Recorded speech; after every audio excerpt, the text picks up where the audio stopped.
ये कहानी है मुरादाबाद शहर की, जहाँ शहर के आखिरी छोर पर रहती थी चंपा। चंपा लोगों के घरों में काम करके अपना जीवन यापन किया करती थी। उसकी 5 साल की बेटी भी थी जिसका नाम था नैना। वो नैना से बहुत प्यार करती थी। मम्मी, मैं स्कूल कब जाऊंगी? अरे तू क्या करेगी स्कूल जाकर? पढ़ूंगी लिखूंगी। क्या करेगी पढ़ लिख कर? तुझसे झाड़ू लगाने को कहा था, लगा दी? हाँ माँ, मैंने सारा काम कर दिया। मुझे स्कूल जाने दो ना, मुझे भी बाकी बच्चों की तरह पढ़ना है। नहीं नहीं, कोई जरूरत नहीं है।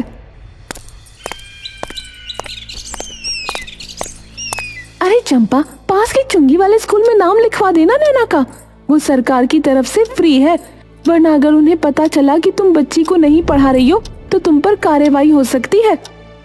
आजकल तो बड़े चोंचले हैं, पहले जमाने में सही था, लड़कियां अपने घर का काम करती थी सिर्फ।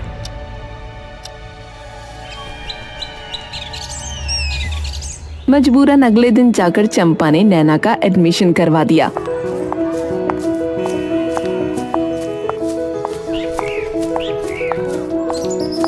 अब कल से तू स्कूल जाएगी, लेकिन एक बात याद रखना। क्या मम्मी? कभी किसी अनजान इंसान से मत बात करना। कोई अजनबी मिले और वो कोई तुझे चीज दे तो मत खाना बिल्कुल। ठीक है मम्मी, नहीं खाऊंगी। और हाँ, घर का काम ना छूटना चाहिए स्कूल के चक्कर में। नहीं छूटेगा माँ। शाम का वक्त था, सूरज ढल रहा था और चंपा अपनी छोटी सी झोपड़ी में बैठकर नैना के लिए स्कूल की ड्रेस पर इस्त्री कर रही थी। तभी राधा फिर से आ गई। चंपा रसोई में जाती है और 2 कप चाय तैयार करती है। फिर दोनों सहेलियां चाय की प्याली लेकर चौखट पर बैठ जाती हैं। तो अब तो तू स्कूल वाली मम्मी बन गई है। हाँ, बहुत दिन से पीछे पड़ी थी नैना, मेरे तो ये सब समझ में नहीं आता। हाँ वो तो है। अच्छा खैर, अब मेरा एक पुराना हिसाब तो बाकी है। क्या मतलब? याद है ना, तूने मुझसे कुछ साल पहले 5,000 रुपए लिए थे, अब तक 1 रुपया न दिया। हर बार बहाने बना देती है। राधा, तू जानती है ना मेरी हालत कैसी है। कभी नैना बीमार पड़ गई, कभी काम छूट गया, अब किसी तरह उसका एडमिशन कराया है। बस थोड़ा वक्त और दे दे, लौटा दूंगी ना तुझे। तू हमेशा अपनी मजबूरी गिनवाती रहती है, मेरी सुनती है कभी? मैं भी अकेली हूँ, घरों में झाड़ू पोंछा करती हूँ, मेरे भी सपने हैं। माफ कर दे राधा, मैं जल्दी तुझे सब लौटा दूंगी। मेरी बच्ची बीमार है चंपा, उसका इलाज कराना है, अब तो दे दे। हाँ हाँ दे दूंगी। राधा तुनक कर उठती है और बिना कुछ कहे चली जाती है। फिर अगले दिन सुबह स्कूल जाते वक्त नैना कहती है, मम्मी, मेरे स्कूल में सब बच्चे रंग बिरंगे अच्छे अच्छे बैग लेकर आते हैं। मेरा थैला तो गंदा सा है, मुझे भी नया बैग चाहिए। बेटा वो तो बहुत महंगे होते हैं, जब पैसे होंगे तो दिला दूंगी। पर कुछ नहीं, चुपचाप स्कूल जाओ। नैना उदास होकर स्कूल जाती है, लेकिन उस दिन स्कूल के बाहर एक लंबा काला कोट पहने एक आदमी खड़ा होता है। अरे बिटिया सुनो। कौन हो आप? मैं कौन हूँ ये जरूरी नहीं, पर मैं रोज देखता हूँ कि तुम रोज ये थैला लेकर आती हो। क्या तुम्हें बैग नहीं पसंद? नैना को मम्मी की बात याद आती है, कभी किसी अजनबी से मत बात करना, और वो जाने लगती है। अच्छा, अगर मैं तुम्हें एक नया बैग दिला दूं तो? बिल्कुल वैसा जैसे तुम्हारे स्कूल के बाकी बच्चों के पास है। सच्ची? हाँ बिटिया, चलो पास की दुकान तक चलते हैं। नैना उस अजनबी के साथ चल पड़ती है और जाकर बैग ले लेती है। कैसा लगा? बहुत अच्छा, अब मैं सबकी तरह बैग लेकर जाऊंगी, मजा आएगा। हाँ बच्ची, चलो अब जाओ। नैना वहां से स्कूल चली गई और फिर जब शाम ढली तो नैना स्कूल से लौटकर घर में दाखिल हुई। उसके हाथ में रंग बिरंगा चमचमाता नया बैग था। जैसे ही चंपा की नजर उस बैग पर पड़ी, उसकी आंखें हैरानी से फैल गईं। ये बैग नैना तुझे कहाँ से मिला? स्कूल के बाहर एक अंकल मिले थे, उन्होंने दिला दिया। क्या? एक अजनबी ने? मैंने तुझे कितनी बार समझाया किसी अजनबी से बात मत करना, और तू उससे बैग भी ले आई। मम्मी वो बहुत अच्छे थे, बोले मैं रोज पुराना थैला लाती हूँ तो बैग दे दिया। अच्छा, अब तुझे अच्छे बुरे की समझ आ गई। कौन था वो? नाम पता कुछ बताया? नहीं मम्मी, कुछ नहीं बताया, बस दिया और चले गए। चंपा का चेहरा डर और गुस्से से तमतमा उठा, उसकी सांसें तेज हो गईं। सुन ले नैना, अगर वो आदमी दोबारा दिखे तो ये बैग ले जाकर वापस दे देना, और दोबारा उससे बात की तो देखना मैं क्या करूंगी। ठीक है मम्मी। अगले दिन नैना स्कूल गई, लेकिन वो अजनबी उसे नहीं मिला। लेकिन परसों स्कूल के बाद फिर वही लंबा काले कोट वाला आदमी स्कूल के बाहर खड़ा था। अरे बेटिया, बैग कैसा लगा? अच्छा लगा, पर मम्मी ने बोला है आपको वापस देना। अरे बैग बाद में ले लूंगा, पहले ये बताओ आइसक्रीम खाओगी? नैना की आंखें चमक उठीं। आइसक्रीम जो उसने कभी खाई ही नहीं थी, लालच ने मासूमियत पर जीत पाली। हाँ। अजनबी उसे पास की दुकान पर ले गया, सबसे बड़ी चॉकलेट आइसक्रीम दिलाई।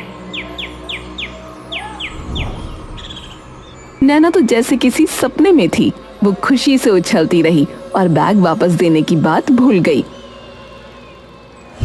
चलो अब घर जाओ, मैं फिर मिलूंगा।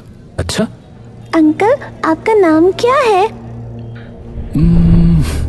तुम मुझे अजनबी अंकल कह सकती हो, ठीक है? ठीक है अजनबी अंकल, बाय बाय।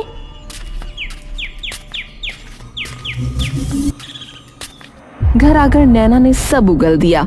मम्मी आज मैंने आइसक्रीम खाई। क्या? किसके साथ? वही अजनबी अंकल के साथ। नैना तू सुधरेगी नहीं क्या? मैं तेरे भले के लिए मना करती हूँ, और तू अगर अगली बार उससे बात की ना तो मैं तुझे ऐसा पीटूंगी कि तू याद रखेगी। नैना डर के मारे सिमट गई, लेकिन कहीं न कहीं उसे वो अजनबी अच्छा लगने लगा था, क्योंकि वो उससे प्यार से बात करता था, मिठास से बोलता था, जैसे उसका कोई अपना हो। और फिर एक दिन सब बदल गया। नैना स्कूल तो गई, पर छुट्टी के बाद वापस नहीं आई। चंपा की सांसें थम गईं।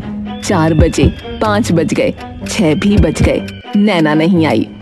हे भगवान, मेरी बच्ची, कहीं वो अजनबी उसे किडनैप करके तो नहीं ले गया? नहीं नहीं, ऐसा नहीं हो सकता।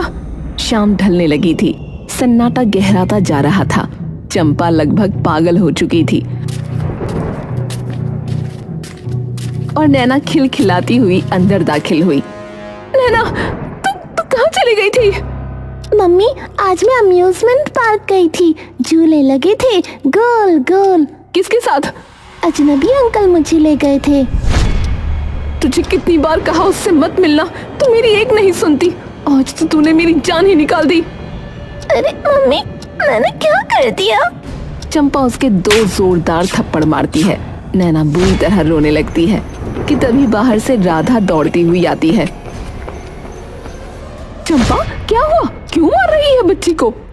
तू ही बता राधा, मैं इसे रोज समझाती हूँ, लेकिन ये रोज उस अजनबी से मिलती है।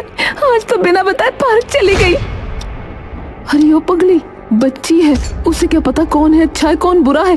तो मारने की बजाय उस आदमी का पीछा करना, देख कौन है वो, क्या चाहता है। हाँ तू सही कह रही है, अब यही करना पड़ेगा। अगली सुबह उसकी आंखों में वो ममता नहीं थी जो रोज नैना को स्कूल भेजते वक्त चमकती थी। आज उसमें चिंता थी, डर था। आज चाहे कुछ भी हो जाए, मैं उस अजनबी को देखे बिना लौटूंगी नहीं। मम्मी क्या हुआ? कुछ नहीं, जल्दी जा और सीधे स्कूल जाना, कहीं और मत रुकना। नैना स्कूल की ओर बढ़ गई। उसके पीछे कुछ दूरी पर चंपा ने अपनी चुन्नी कसकर बांध ली और चुपचाप उसका पीछा करने लगी। पर स्कूल के बाहर कोई अजनबी नहीं था। चंपा छिपकर घंटों बैठी रही, लेकिन कुछ नहीं हुआ। अगले दिन फिर वही सिलसिला। नैना स्कूल गई, चंपा ने पीछा किया, लेकिन वो आदमी नहीं दिखा। आ क्यों नहीं रहा है? 1 हफ्ता बीत गया। उसने राधा को ये बात बताई। राधा, मैं थक गई हूँ, हर रोज जाती हूँ, बैठती हूँ, छिपती हूँ, पर वो नहीं आता। हो सकता है उसने तुझे देख लिया हो और अब वो छिप रहा हो, और शायद वो तुझे जानता हो और तुझसे बच रहा हो। हाँ, तो राधा एक काम कर, कल तू मेरी बेटी का पीछा करना। अगर वो अजनबी मिले तो मुझे फोन करना और पुलिस को भी बता देना। ठीक है, कल मैं जाऊंगी, देखती हूँ कौन है ये छुपा रुस्तम। अगले दिन राधा छिपकर नैना का पीछा करती है। नैना स्कूल जाती है और छुट्टी के समय जब वो बाहर निकलती है तभी दूर से वही अजनबी आता दिखाई देता है। लंबा संजीदा चेहरा, वही काला कोट। अरे बिटिया, कैसी हो? अंकल। आज स्कूल से सीधे मेरे घर चलोगी? मम्मी मानेगी नहीं। बस थोड़ी देर की बात है। झूले हैं, चॉकलेट है और हाँ, आइसक्रीम भी। नैना का मन पिघल गया। वो मुस्कुराते हुए उसके साथ चल दी। राधा दूर से ये सब देख रही थी। अजनबी एक आलीशान बंगले के बाहर आकर रुका। बड़ा सा गेट, संगमरमर की सीढ़ियां और बगीचे में खिले महंगे फूल। राधा के लिए ये सब किसी सपने के जैसा था। ये तो कोई अमीर आदमी लगता है, पर ये नैना को क्यों लेकर आया है? राधा दौड़ते हुए वापस चंपा के पास गई। चंपा, जल्दी चलो, मैं तुम्हें उस आदमी का घर दिखाती हूँ। चलो, पुलिस को भी फोन कर दिया है। दोनों भागती हुई उस बंगले के पास पहुंची। लेकिन जैसे ही चंपा ने वो घर देखा, उसके पैर जैसे जमीन में धंस गए। उसकी आंखें चौड़ी हो गईं और सांसें अटक गईं। ये तो उसी वक्त गेट खुला और वही अजनबी नैना का हाथ पकड़े हुए बाहर निकला। नैना, इधर आ। चलो चंपा, उसके पास चलते हैं, बेटी को वापस लाना है। लेकिन चंपा का पैर एक कदम भी नहीं बढ़ा। ये औरत मेरे पास नहीं आएगी, क्योंकि इसके दिल में चोर है। ये एक वक्त पर मेरे घर में काम करती थी। क्या? 4 साल पहले राजीव और सोनिया एक खुशहाल दंपत्ति थे। उनका एक ही सपना था, एक प्यारा सा बच्चा। राजीव, मैं प्रेग्नेंट हूँ। क्या कहा? अरे वाह, ये तो सबसे बड़ी खुशखबरी है। उसी दौरान चंपा भी उन्हें बताती है कि वो गर्भवती है। मालिक, मैं भी मां बनने वाली हूँ। अरे वाह, घर में 2 खुशखबरियां।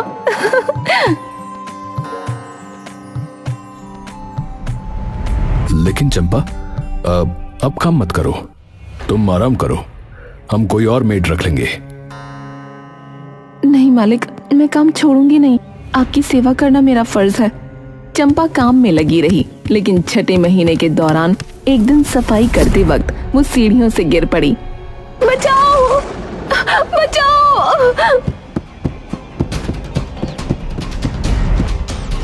चंपा, क्या हो गया? उसे अस्पताल ले जाया गया।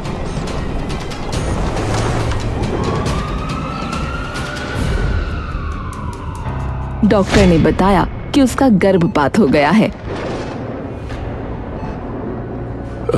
अफसोस, बच्चा बच नहीं पाया। चंपा बिलख बिलख कर रोने लगी। तुम लोग जिम्मेदार हो। मैंने कहा था कि काम मत करवाओ, फिर भी कराया। तुम लोगों की वजह से मेरा बच्चा मरा है। लेकिन चंपा, हमने तो मना किया था, तुम ही जिद कर रही थी। हम कैसे जिम्मेदार हैं? तुमने अपनी मर्जी से किया सब। इन सारी बातों के बाद राजीव और सोनिया अपने घर चले गए। और फिर कुछ समय बाद सोनिया की बेटी पैदा हुई। पर जब सोनिया अस्पताल से घर लौटी तो चंपा बधाई देने आई और मौका देखकर बच्ची को अपने साथ ले गई। राजीव ने पूरा शहर छान मारा, हर थाने में रिपोर्ट लिखवाई। मेरी बच्ची मुझे चाहिए। कोई उसे ढूंढो, कोई उसे ढूंढो। राजीव, तुमने चंपा को हमारे घर आने ही क्यों दिया? मुझे मेरी बच्ची चाहिए किसी भी हाल में। लेकिन चंपा का कोई अता पता नहीं था, न कोई फोटो, न कोई असली नाम।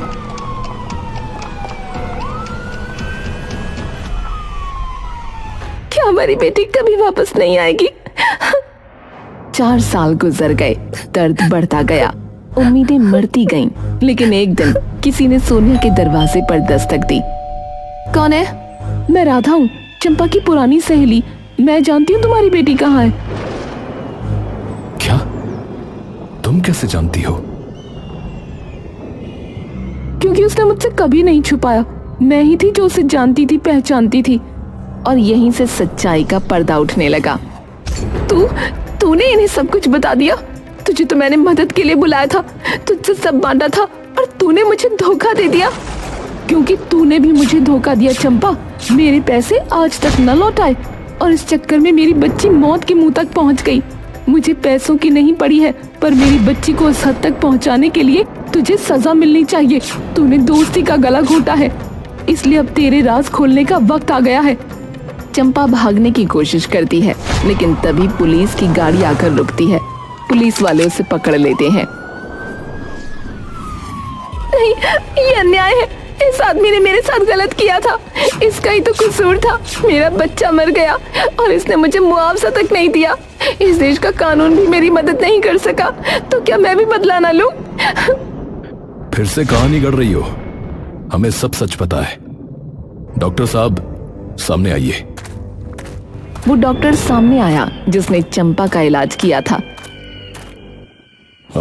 देखिए, चंपा को चोट लगी थी, लेकिन असल बात यह है कि वो कभी गर्भवती थी ही नहीं।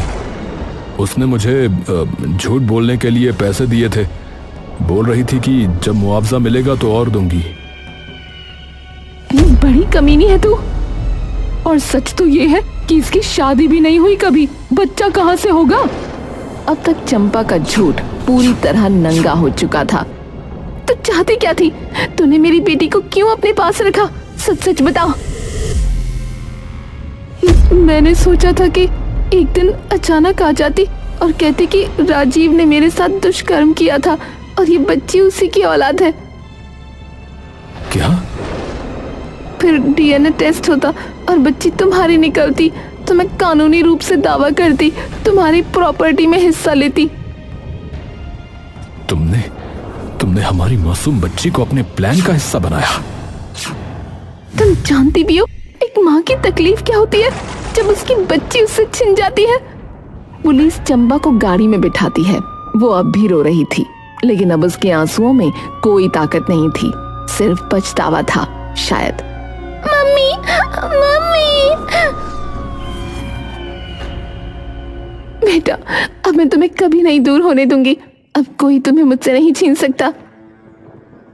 अब तू हमारे साथ रहेगी, हमेशा के लिए। मेरी मम्मी। वो तुम्हारी मम्मी नहीं है, मैं हूँ। हम अजनबी नहीं है बेटा, अपने हैं। 4 साल बाद एक टूटा हुआ रिश्ता फिर से जुड़ गया और एक मासूम बच्ची को उसके सच्चे माँ बाप वापस मिले। लेकिन चाहे स्वार्थ के लिए किया हो, पर चंपा भी कहीं न कहीं नैना के साथ ममता के बंधन में बंध गई थी।